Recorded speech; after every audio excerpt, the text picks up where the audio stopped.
So welcome back to my YouTube channel and हम लोग complete कर चुके हैं chapter applications of Newton's laws. हर एक टॉपिक हमने डिटेल में पढ़ा है। अब हम केवल क्वेश्चंस डिस्कस करेंगे फ्रॉम दिस चैप्टर एंड आज इस वीडियो में हम करीब 11 क्वेश्चन डिस्कस करेंगे और सारे के सारे क्वेश्चन कंसेप्चुअल क्वेश्चन होंगे, कोई भी न्यूमेरिकल क्वेश्चन नहीं होगा, only conceptual question. So let's go, करते हैं शुरू।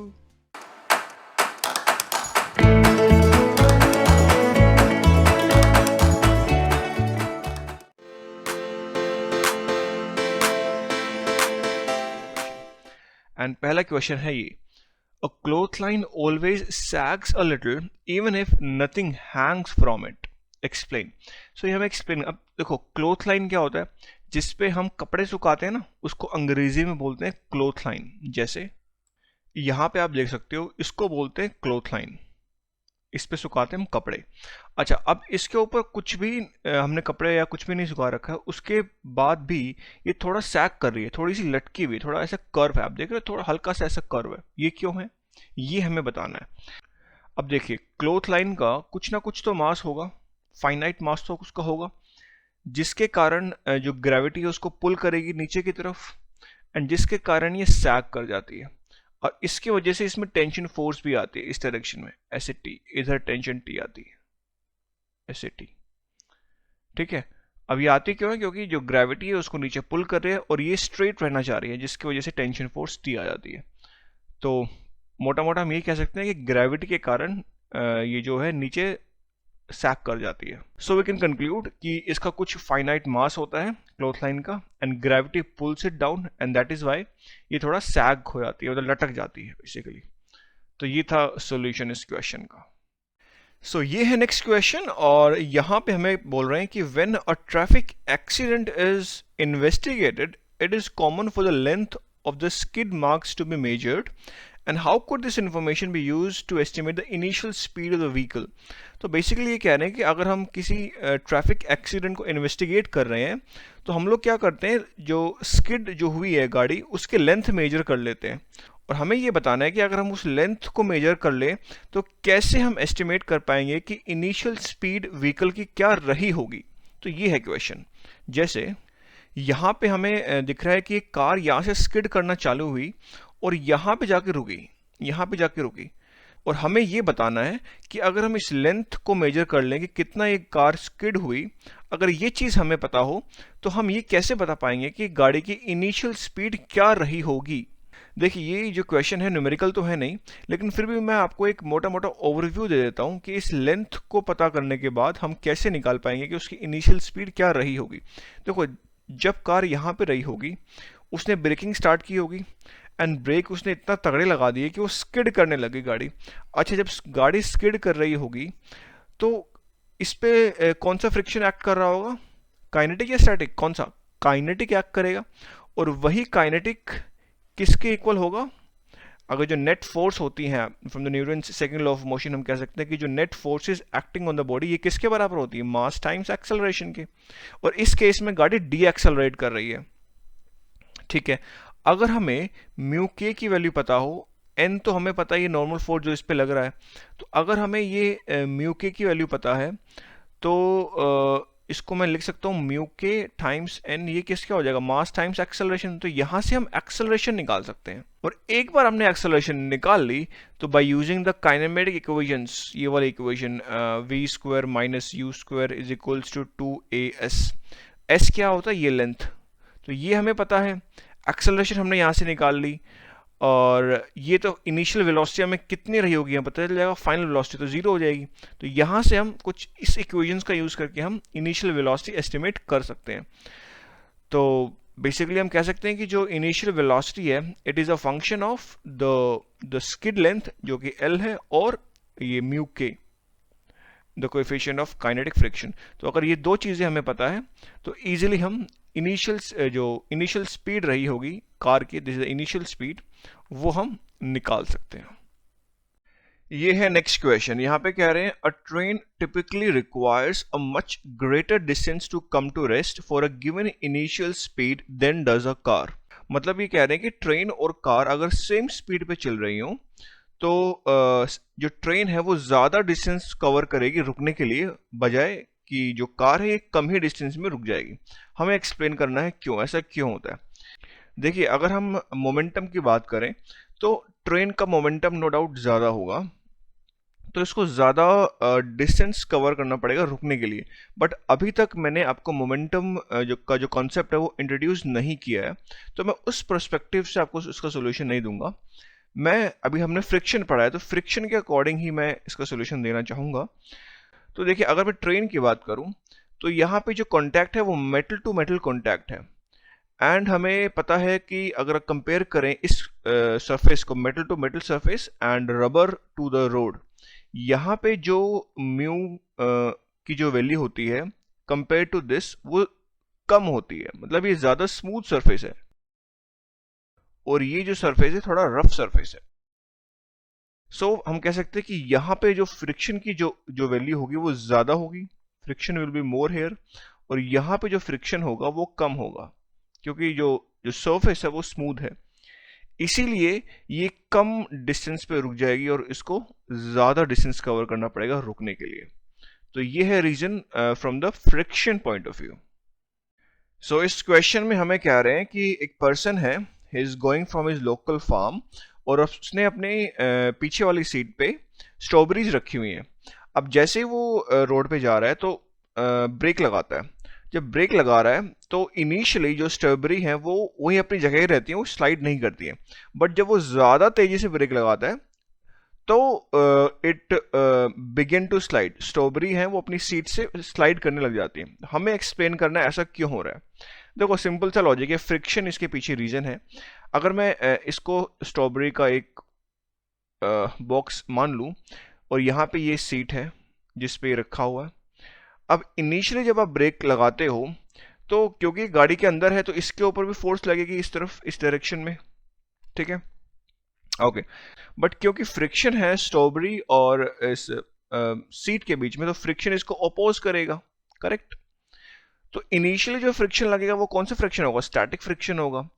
बट जब आप ज़्यादा तेज़ी से आप इस पे ब्रेक लगाओगे गाड़ी पे, तो जो फोर्स का जो मैग्नीट्यूड है ये बढ़ जाएगा। डायरेक्शन तो सेम रहेगी लेकिन मैग्नीट्यूड बढ़ जाएगा। अब जो ये फ्रिक्शन जो इस पे लग रहा था, स्टैटिक फ्रिक्शन, ये इसको ओवरकम कर लेगी ये फोर्स। अब जब इसको ओवरकम कर लेगी तो जो है ये आपका जो स्ट्रॉबेरीज है it will begin to slide, और इस टाइम जो इस पे फ्रिक्शन लग रहा होगा वो काइनेटिक फ्रिक्शन होगा। तो रीजन बहुत सिंपल है, it is because of friction. Starting में फ्रिक्शन ज़्यादा होता है, फोर्स कम होती है, बट जब ज़्यादा ब्रेक तेजी से लगाते हो तो आप स्टैटिक फ्रिक्शन को ओवरकम कर देते हो और इट बिगिंस टू स्लाइड। तो ये है सॉल्यूशन इस क्वेश्चन का। तो ये है नेक्स्ट क्वेश्चन। यहाँ पे कह रहे हैं कि water sprays off a rapidly turning wheel bicycle why. तो जैसे आपने देखा होगा साइकिल जब हम चलाते हैं तो पीछे से पानी कैसे स्प्रे ऑफ करता है ना, तो उसका रीजन हमें बताना है। देखिए, अगर मैं टायर को कंसिडर करूं ऐसे, तो यहाँ पे है ये सरफेस और यहाँ पे गिरा हुआ है पानी, पानी के ड्रॉप्स यहाँ पे गिरे हुए हैं, ठीक है। अब जब ये टर्न रोटेट करता है तो इसके साथ ये जो वाटर स्टिक कर जाता है इसके सरफेस के साथ, टायर के सरफेस के साथ, तो ये थोड़ा सा ऊपर जाएगा। लेकिन अब क्योंकि ये देखो सर्कुलर मोशन में आ गया, अब देखो कर्व बन रही है तो सर्कुलर मोशन में आ रहा है। इसको पूरा रोटेट करने के लिए इस वाटर पार्टिकल्स को चाहिए सेंट्रीपिटल फोर्स। अब वो सेंट्रीपिटल फोर्स कौन प्रोवाइड करेगा इसको, देखिए, सरफेस और जो टायर का सरफेस और वाटर के बीच में जो कांटेक्ट बना था यहाँ पे, वो ऊपर जाते जाते हो जाता है लूज। तो वो जितनी सेंट्रीपिटल फोर्स चाहिए, जितनी इसको इस डायरेक्शन में सेंट्रीपिटल फोर्स चाहिए, वो ये प्रोवाइड नहीं कर पा रहा है, जिसके कारण जो वाटर पार्टिकल्स हैं it spills of in this direction. तो ये ऐसे स्पिल ऑफ कर जाते हैं। तो ये कारण होता है कि जो रिक्वायर्ड सेंट्रीपिटल फोर्स इसको नहीं मिलती है। इस कारण की वजह से water sprays off a rapidly turning bicycle. So this is our next question and बहुत ही इंटरेस्टिंग क्वेश्चन है। यहाँ पे कह रहे हैं कि जो मोटरसाइकिलिस्ट है he drives his bike around this vertical circle. So vertical circle में ये आराम से इसको ड्राइव कर पा रहा है। हमें ये बताना है कि हाउ दिस इज पॉसिबल, जब ये टॉप मोस्ट पॉइंट पे होगा तो ये नीचे क्यों नहीं गिर रहा है। This is what we have to tell. बहुत इंटरेस्टिंग क्वेश्चन। देखो, हमने अभी बेसिक्स जब हमने चैप्टर पढ़ रहे थे एप्लीकेशंस ऑफ न्यूटन्स लॉज, तो हमने ये जाना था किसी भी ऑब्जेक्ट को अगर सर्कुलर मोशन में होना है तो उसके ऊपर सेंट्रीपिटल फोर्स लग रही होगी, और वो प्रोवाइड कौन करेगा? Depend upon situation. कभी टेंशन फोर्स प्रोवाइड करती है, कभी फ्रिक्शन, कभी नॉर्मल फोर्स, एक्सेट्रा। ओके, सो इस केस में कंसिडर करते हैं। देखिए, जब ये रोटेट कर रहा है वर्टिकल सर्कल में, तो इसके ऊपर भी centripetal force is required, and यहाँ पे कंडीशन ये होती है कि जो सेंट्रीपिटल फोर्स जो यहाँ पे लग रही है इसके ऊपर, ऑब्जेक्ट के ऊपर, this should be greater than the weight of the person. जो ग्रेविटी जो लग रही है पर्सन के ऊपर, उससे ज़्यादा अगर सेंट्रीपिटल फोर्स हो गई तभी ये घूम पाएगा, अदरवाइज नहीं घूम पाएगा। पहली बात तो ये। सेकंड, अभी सेंट्रीपिटल फोर्स हम बढ़ा कह सकते हैं। सेंट्रीपिटल फोर्स हमें पता है it is equals to mv² over r। मतलब जैसे जैसे देखो, मास और r तो कांस्टेंट है, सर्कल का जो रेडियस है कांस्टेंट है, मास जो है कांस्टेंट है। अब जैसे जैसे हम वेलोसिटी बढ़ाएंगे वैसे वैसे सेंट्रीपिटल फोर्स बढ़ती जाएगी, करेक्ट? तो मतलब हमें ज़्यादा तेजी से चलाना पड़ेगा तभी वो प्रॉपर घूम पाएगा, अदरवाइज नहीं घूम पाएगा। दूसरी बात ये। थर्ड थिंग ये है कि अब ये सेंट्रीपिटल फोर्स प्रोवाइड कौन करेगा? देखो, अगर ये पूरा घूम रहा है प्रॉपर, इसका मतलब इसका कांटेक्ट, जो टायर का अगर मैं कांटेक्ट देखूं तो इसके इस सरफेस से हमेशा कांटेक्ट बना हुआ है। किसी भी पॉइंट पे अगर कांटेक्ट छूटा तो वो नीचे गिर जाएगा। अगर वो प्रॉपर घूम रहा है इसका मतलब कांटेक्ट वहां बना हुआ है। ओके, अगर कांटेक्ट बना हुआ है तो कांटेक्ट फोर्स भी आएगी। ये हमने पढ़ा था सीजन 1 में, कांटेक्ट फोर्सेस के बारे में पढ़ा था। अच्छा, जब ये इसके साथ ऐसे कांटेक्ट बना रहा है तो सरफेस इसको नीचे एक नॉर्मल फोर्स लगाएगा जिसको हम कांटेक्ट फोर्स बोलते हैं, नीचे की तरफ। एंड ये जो पर्सन है ये सरफेस की तरफ ऊपर कांटेक्ट फोर्स लगाएगा by using the Newton's third law of motion. Action and reactions are equal and opposite in direction, correct? तो यहाँ पे दोनों आपस में इक्वल होंगे by using the third law. अच्छा, अब यही नॉर्मल फोर्स रिस्पॉन्सिबल है सेंट्रीपिटल फोर्स प्रोवाइड करने के लिए। अब समझे आप कि ये प्रॉपर घूम कैसे पा रहा है। ये अगर कांटेक्ट बना हुआ है इसका मतलब नॉर्मल फोर्स या कांटेक्ट फोर्स जरूर आ जाएगी इस पॉइंट पे, और वो आ रही है तभी वो प्रॉपर घूम पा रहा है, क्योंकि वही नॉर्मल फोर्स हमें ये सेंट्रीपिटल फोर्स प्रोवाइड कर रही है। And the most important thing is कि आपको एक मिनिमम स्पीड के साथ घुमाना पड़ेगा, अदरवाइज वो आप नीचे गिर जाओगे। और वो मिनिमम स्पीड कितनी होगी?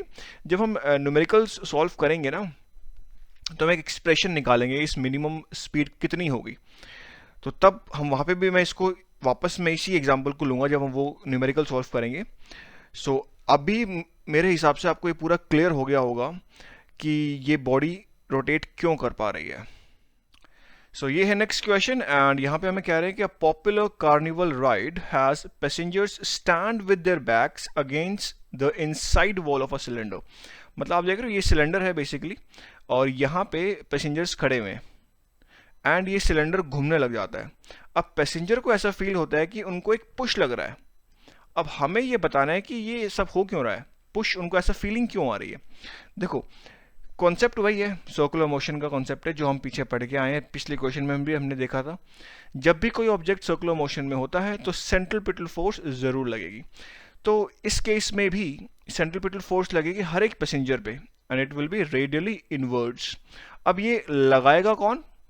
The wall of the cylinder. इसलिए इनको फील होता है कि ये जो है पुश हो रहे हैं towards the centre because of the centripetal force provided by the wall of the cylinder.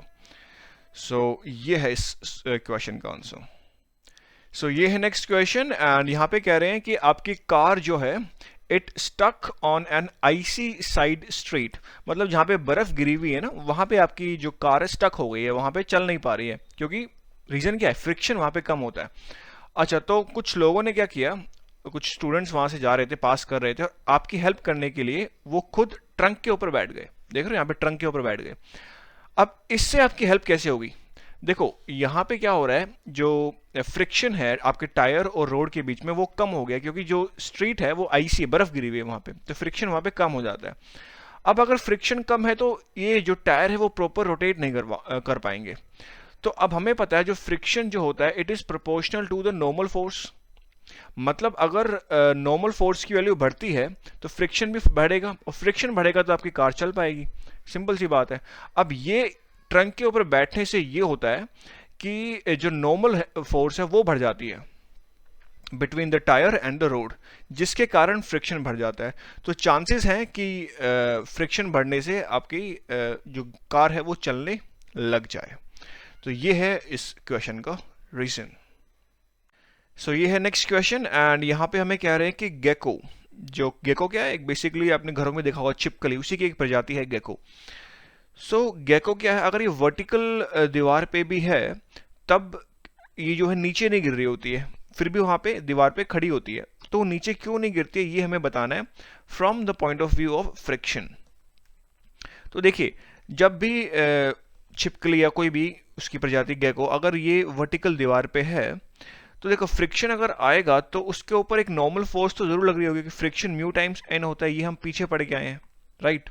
अब देखो यहाँ पे गेको पे कोई नॉर्मल फोर्स तो लगा नहीं रहा है, अगर यहाँ देखो तो यहाँ पे कौन सी नॉर्मल फोर्स लग रही है, कोई नहीं लग रही है, बताओ यार। अब नॉर्मल फोर्स नहीं है बट फिर फ्रिक्शन भी नहीं है इसका मतलब, लेकिन वो फिर भी वहां पे वर्टिकल दीवार के ऊपर खड़ी हुई है। अगर ये ऐसे होता तब तो मैं मान लेता कि नॉर्मल फोर्स लग रही है, बट इधर तो कोई नॉर्मल फोर्स नहीं लग रही है। तो हम फ्रिक्शन के पॉइंट ऑफ व्यू से ये चीज नहीं बता पाएंगे कि ये गेको जो है वर्टिकल दीवार पे कैसे रह जाती है। तो फिर कैसे रह जाती है, देखो क्वेश्चन में ऑलरेडी बताया हुआ है कैसे रह जाती है। जो गेको है it is covered with billions of tiny hairs. ये आप अगर मैं एक इसके लेग की बात करूं तो यहाँ पे बिलियंस ऑफ टाइनी हेयर्स होते हैं, कॉल्ड स्पेटुले, इनको बोलते हैं spatulae, and they are made up of a keratin, the protein found in human air. तो इसके ये बने होते हैं, ठीक है। अच्छा, तो ये स्टिक कैसे कर पाती है, मतलब दीवार पे कैसे रुक जाती है वर्टिकल दीवार पे? It is because of the van der Waals interaction between the molecules. तो इसकी वजह से रुक पाती है। तो जो हमने फ्रिक्शन और जो ये चीज़ें हमने पढ़ी थी उसके कॉन्सेप्ट के ऊपर बेस्ड हम ये नहीं बता पाएंगे क्यों रुक पाती है, but because of this thing van der Waal interaction की वजह से वो वर्टिकल दीवार पे रुक जाती है। तो ये बायोलॉजिकल क्वेश्चन है, तो ये मुझे लगा कि इंपॉर्टेंट था तो इसलिए मैंने आपके साथ डिस्कस किया। यहाँ पे कह रहे हैं कि the gas pedal and the brake pedal are capable of causing a car to accelerate. यहाँ पे गैस पेडल किसको बोल रहे हैं, जो जिसे आप एक्सेलरेट करते हो ना कार को, उसको बोल रहे हैं गैस पेडल। अच्छा, ब्रेक पेडल, अच्छा ये दो चीज़ों से आप गाड़ी को एक्सेलरेट करवा सकते हैं। इन केस ऑफ अगर आप ब्रेक पेडल की बात करेंगे तो वो गाड़ी डी एक्सेलरेट हो रही है बेसिकली। ओके, सो अब हमें ये बताना है कि can the steering wheel also produce an acceleration. बिल्कुल हाँ, स्टीयरिंग भी एक्सेलरेशन प्रोड्यूस कर सकता है, बट कैसे वो हमें एक्सप्लेन करना है। देखो आप स्टीयरिंग का यूज कर रहे हैं, इसका मतलब गाड़ी घुमा रहे हैं, टर्न ले रहे हैं किसी तरफ, या राइट साइड में टर्न ले रहे हो, लेफ्ट साइड में टर्न ले रहे हो। अच्छा, अगर गाड़ी राइट या लेफ्ट में आप टर्न कर रहे हो, भले ही स्पीड आप सेम रख रहे हो, बट क्योंकि डायरेक्शन चेंज हो रही है, इसका मतलब वेलोसिटी चेंज हो रही है। बोल दो यार, वेलोसिटी तो चेंज हो रही है ना। अगर वेलोसिटी चेंज हो रही है विद रिस्पेक्ट टू टाइम, मतलब एक्सेलरेशन आ रहा है।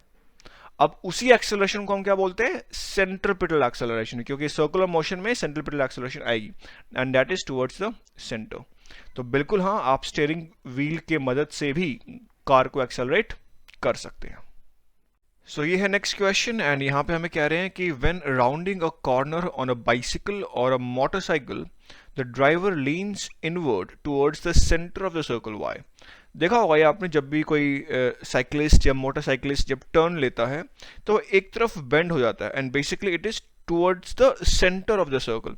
तो ये ऐसा बेंड क्यों होता है ये हमें समझाना है। तो अगर हमने सेंटर ऑफ मास का कॉन्सेप्ट डिस्कस किया होता तो हम इसको और अच्छे से अप्रिशिएट कर पाते, बट अभी हमने वो चीज़ सेंटर ऑफ मास डिस्कस नहीं किया है, बट कोई बात नहीं। अभी हमने सर्कुलर मोशन, फ्रिक्शन ये सब पढ़ा, तो उसके बेसिस पे अब बहुत अच्छे से हम क्लियर कर सकते हैं कि ये एक तरफ बेंड क्यों होता है। देखो, जब भी कोई ऑब्जेक्ट सर्कुलर मोशन में है, यहाँ पे ये सर्कुलर मोशन में है when the cyclist is taking a turn, तो इस पे जरूर एक सेंट्रिपिटल फोर्स आएगी, और वो लगाएगा कौन, ग्राउंड। ग्राउंड पे क्या चीज़, नॉर्मल फोर्स, और अगर ये बैंकिंग भी की हुई है तो नॉर्मल फोर्स एंड फ्रिक्शन दोनों लगाएंगे, एंड जो उसका इनवर्ट जो कंपोनेंट आएगा उसके कारण this centripetal acceleration will come for the rider, जिसके कारण ये टुवर्ड्स द सेंटर बेंड हो जाता है। तो ये रीजन है जो हम लोगों ने सर्कुलर मोशन के बेस पे दिया है, बट जब हम सेंटर ऑफ मास पढ़ लेंगे तो वहां पे मैं एक बार फिर से आपको ये क्लियर करूंगा कि हम एक तरफ लीन क्यों होते हैं। उस वक्त आप इसको और अच्छे से अप्रिशिएट कर पाएंगे।